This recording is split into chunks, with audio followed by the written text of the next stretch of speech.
ABP live में आज हम बात करेंगे इलेक्शन लाइव की रोज 9:30 बजे। जी हाँ, इलेक्शन लाइव में हम देखेंगे कौन सी जगह, कौन सी राज्य हैं जो सुर्खियों में रहे, कहां ज्यादा एक्शन हो रहा है, उस एक्शन से राज्यों की सीटों पर कितना असर पड़ रहा है और कुल लोकसभा की तस्वीर में इसका क्या असर पड़ सकता है। आज जहां जहां एक्शन था, जहां से खबरें आई, उन राज्यों की बात कर लें तो बिहार में लालू यादव ने टिकट बंटवारे का ऐलान किया, हरियाणा में सुषमा विनोद शर्मा के खिलाफ खड़ी हो गई हैं, दिल्ली से खबर, गुजरात में केजरीवाल पहुंचे हुए हैं, तमिलनाडु में तीसरे मोर्चे में फूट पड़ गई है। इन सब जगह से आज की खबर। लेकिन इलेक्शन लाइव में आज सबसे पहले बात करते हैं सबसे बड़ी खबर की, बिहार से। बिहार में लालू यादव ने टिकट बंटवारे का ऐलान किया, लेकिन मीसा भारती अपनी बेटी को टिकट दिए जाने से उनके सिपहसालार रामकृपाल यादव नाराज हो गए हैं। यहां तक बताया जा रहा है कि वो बीजेपी तक में जा सकते हैं। 40 सीटें हैं यहां पर, इन 40 सीटों में से 27 सीटों पर आरजेडी को लड़ना है।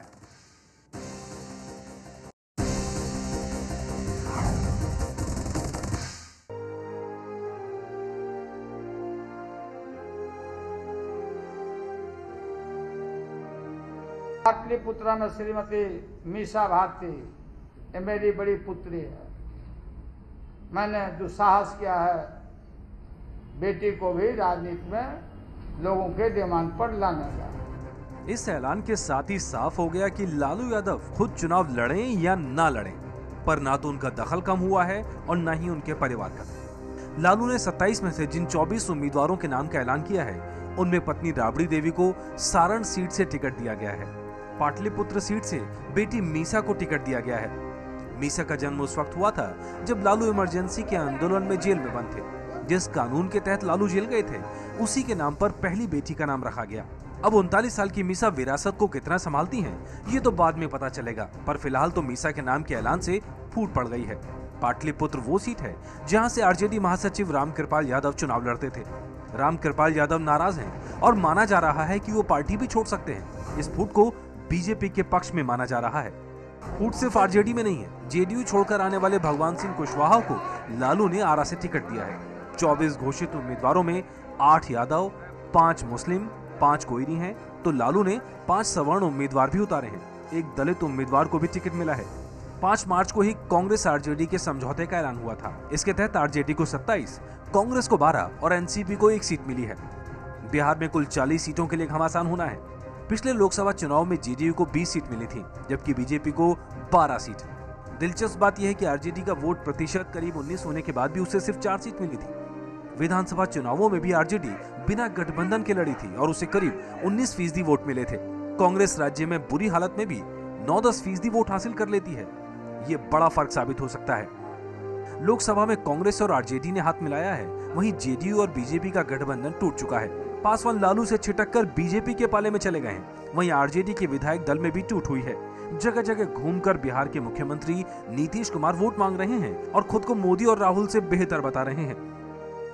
बिहार की राजनीति में चुनावी गणित उलझा हुआ है। चुनाव पूर्व सर्वेक्षण मोदी की लहर की तरफ इशारा कर रहे हैं, पर मोदी की हवा और जमीनी समीकरणों के बीच बड़ा फर्क है, जो आने वाले दिनों में और साफ होगा।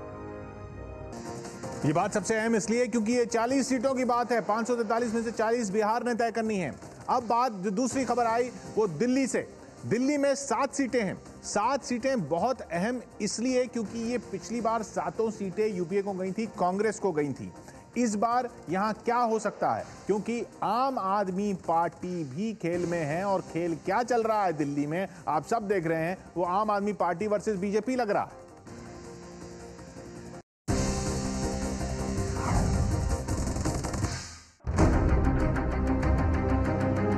यह लोकतंत्र को शर्मिंदा करने वाली तस्वीर।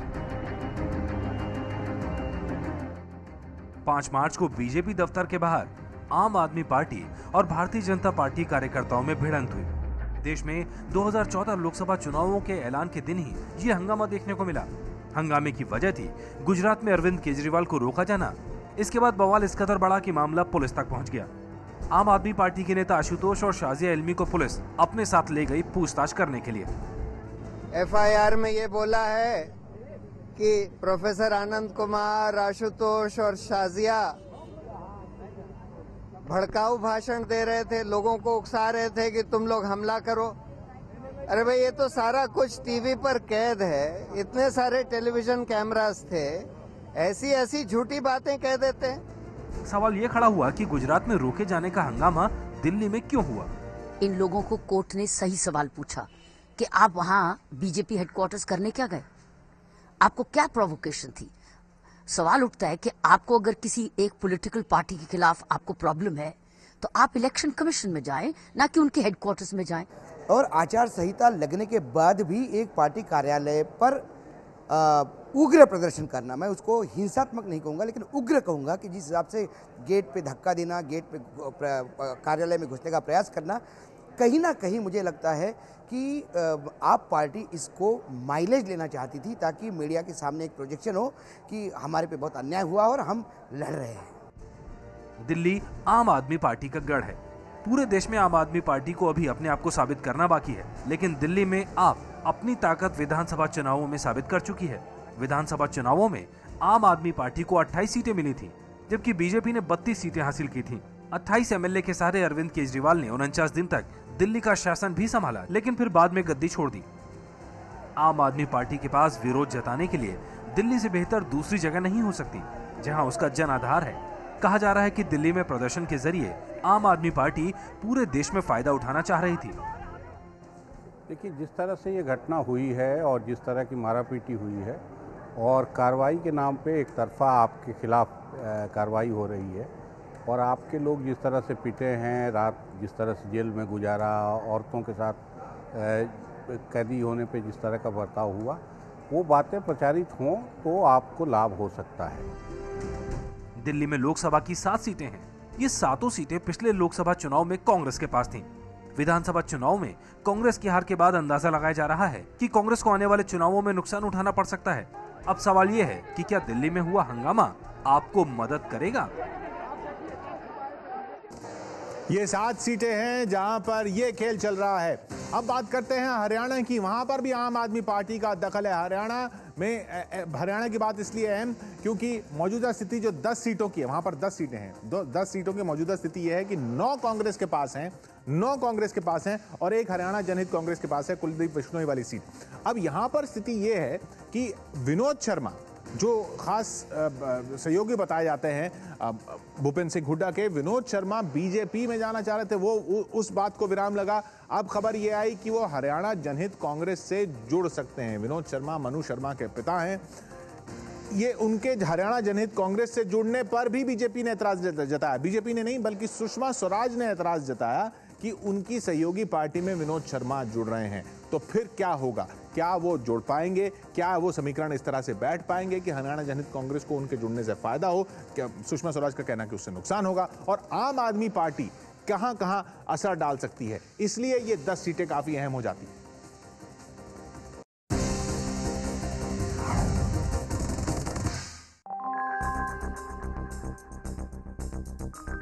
हरियाणा के अंबाला सिटी से विधायक विनोद शर्मा का कांग्रेस से करीब 40 साल पुराना नाता रहा है, लेकिन विनोद शर्मा ने 40 साल पुराने रिश्ते को तोड़ते हुए कुलदीप बिश्नोई की हरियाणा जनहित कांग्रेस में जाने का फैसला कर लिया। विनोद शर्मा जेसिका लाल हत्याकांड के दोषी मनु शर्मा के पिता हैं। खबरें ये आई कि विनोद शर्मा बीजेपी से जुड़ना चाहते थे। इस सिलसिले में वो कुलदीप बिश्नोई के साथ बीजेपी के राष्ट्रीय अध्यक्ष राजनाथ सिंह से भी मिले, लेकिन विनोद शर्मा को सीधे बीजेपी में न लाकर हरियाणा जनहित कांग्रेस के जरिए गठबंधन से जोड़ने की रणनीति तैयार की गई।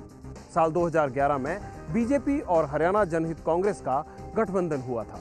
9 मार्च को विनोद शर्मा कुरुक्षेत्र में होने वाले महायज्ञ में इसका ऐलान करने वाले थे और उससे पहले कुलदीप बिश्नोई के साथ उनकी साझा प्रेस कॉन्फ्रेंस होनी थी, लेकिन लोकसभा में विपक्ष की नेता सुषमा स्वराज की नाराजगी की खबर के बाद उलटफेर की ये कोशिश रुक गई है। सुषमा ने ट्विटर पर लिखा, मैं विनोद शर्मा के हरियाणा जनहित कांग्रेस में शामिल होने के सख्त खिलाफ हूँ। मैंने अपनी राय श्री कुलदीप बिश्नोई को बता दी है। मैं राजनाथ सिंह जी से चाहूंगी कि वो हरियाणा जनहित कांग्रेस को इस बात की इजाजत न दें। हाँ, ये बीजेपी के लिए बहुत, आज बीजेपी ऐसे सिचुएशन में है जहां आप पूरे राष्ट्र में भ्रष्टाचार विरोधी एक लहर पैदा करने की बात करते हैं। बार बार कांग्रेस को भ्रष्टाचार के नाम पे घेरते हैं और जो कांग्रेस में भ्रष्टाचार के लिए हाशिए पे रखे गए नेता है, उनको आप अपने यहाँ नहीं लेते तो अपने सहयोगी दलों के थ्रू अपनी एंट्री करवाते हैं। तो मुझे लगता है जनता अब इतनी मूर्ख नहीं रही है। गुड़गांव से सांसद राव इंद्रजीत के बाद विनोद शर्मा का इस्तीफा कांग्रेस को दूसरा बड़ा झटका है। यादव जाति के प्रभावशाली नेता राव इंद्रजीत सिंह बीजेपी में शामिल हो चुके हैं। विनोद शर्मा के साथ 11 और विधायकों के कांग्रेस छोड़ने की चर्चा है। हरियाणा में बीजेपी खुद को मजबूत और कांग्रेस को कमजोर करने की कोशिश कर रही है। साल 2009 के लोकसभा चुनाव में करीब 42% वोट शेयर के साथ कांग्रेस 9 सीटों पर जीती थी, जबकि हरियाणा जनहित कांग्रेस के खाते में सिर्फ 1 सीट आई थी। नहीं, बीजेपी हरियाणा में अभी तक के किसी भी रिकॉर्ड में पिछले 4 चुनाव 5 चुनाव से कहीं अपने बल पे नहीं खड़ी हुई है, और अभी भी वो खड़ी होकर सबको चुनौती दे ले ये पॉसिबल नहीं है। बल्कि उसकी तुलना में आप शायद अपने दम पे खड़े होकर सबको चुनौती दे ले, ये पॉसिबल है। वहाँ बीजेपी को किसी न किसी के साथ ही जाना पड़ेगा। हरियाणा की राजनीति 3 लालों के इर्द गिर्द घूमती है, बंसीलाल, देवीलाल और भजनलाल।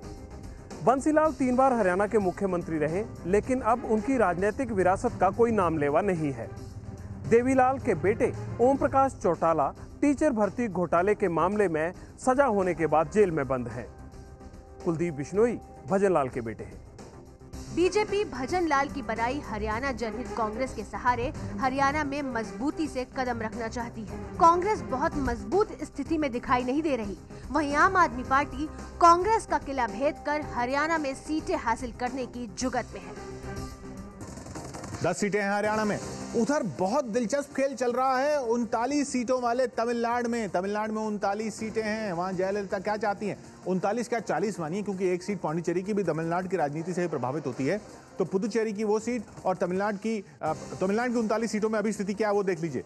पिछली बार डीएमके और कांग्रेस साथ में मिलकर लड़े थे। 18 सीटें डीएमके ने जीती थी, 8 कांग्रेस ने। अन्ना डीएमके को सिर्फ 9 मिल पाई थी और सीपीआई और सीपीएम को 1-1 सीट मिल पाई थी।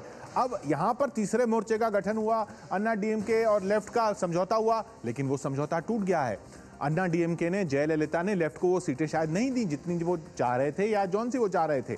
तो अब ये जो समझौता टूटा है, इससे कई और अटकलें शुरू हो गई हैं। क्या जयललिता बीजेपी के साथ जाने का जा सकती हैं? ये बीजेपी जरूर इस उम्मीद में होगी। ये हम इसलिए कह रहे हैं क्योंकि बीजेपी ने एक प्रेस कॉन्फ्रेंस करनी थी जिसमें उन्होंने अपने गठबंधन का बताना था पीएमके और डीएमडीके से। वो प्रेस कॉन्फ्रेंस नहीं की। क्या हो रहा है उन 39 सीटों पे, देखिए।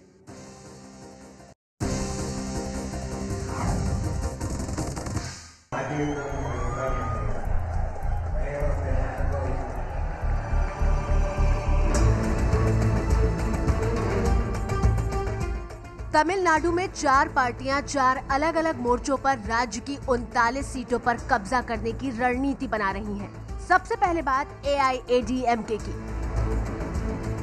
तमिलनाडु की मुख्यमंत्री जयललिता और लेफ्ट का रिश्ता टूट गया है। सीटों के बंटवारे पर सहमति नहीं बनने के बाद लेफ्ट ने जयललिता से अपना रास्ता अलग कर लिया है। जयललिता 39 सीटों पर अपने उम्मीदवारों को उतारकर अपना मन बदलने का इशारा कर रही थी। दरअसल जयललिता तमिलनाडु में वाम दलों को 6 सीटें देने के लिए राजी नहीं थी। जयललिता वाम दलों को सिर्फ 1 या 2 सीटें ही देना चाहती थी। लेकिन अब लेफ्ट से जयललिता का रिश्ता टूटने के बाद AIADMK के बीजेपी के साथ जाने के रास्ते जरूर खुल गए हैं। जो DNA तमिलनाडु का है कि वहाँ पे व्यक्तिवाद बहुत हावी है। आज जयललिता या MGR या करुणानिधि, इन व्यक्तियों के पीछे वहाँ लोग हैं। तो जयललिता आज के डेट में नो डाउट तमिलनाडु की सबसे बड़ी नेता है और वो क्लीन स्वीप जो दिखता है वो करने जा रही है। ऐसे में बगैर जयललिता के साथ लिए मोदी वहाँ अपनी जमीन नहीं पकड़ सकते। तमिलनाडु में बेहतर प्रदर्शन के लिए बीजेपी ने अपने सारे घोड़े खोल दिए हैं। बीजेपी ने अभिनेता बने नेता विजयकांत की पार्टी DMDK और PMK के साथ गठजोड़ करने की पूरी कोशिश में है, पर अब तक कोई आधिकारिक ऐलान नहीं हुआ है। बीजेपी जमीन तलाश रही है क्योंकि 39 सीटों वाले तमिलनाडु में बीजेपी का प्रदर्शन बेहद खराब रहा है। बीजेपी ने 1999 के लोकसभा चुनाव में तमिलनाडु में सबसे ज्यादा 4 सीटें हासिल की थी, लेकिन इस बार बीजेपी तमिलनाडु को हाथ से जाने नहीं देना चाहती। डीएमके हर चुनाव के मुताबिक अपनी रणनीति तय करती है। ये रणनीति कभी कांग्रेस तो कभी बीजेपी की तरफ झुकी होती है। 1999 में डीएमके का बीजेपी के साथ गठबंधन हुआ था।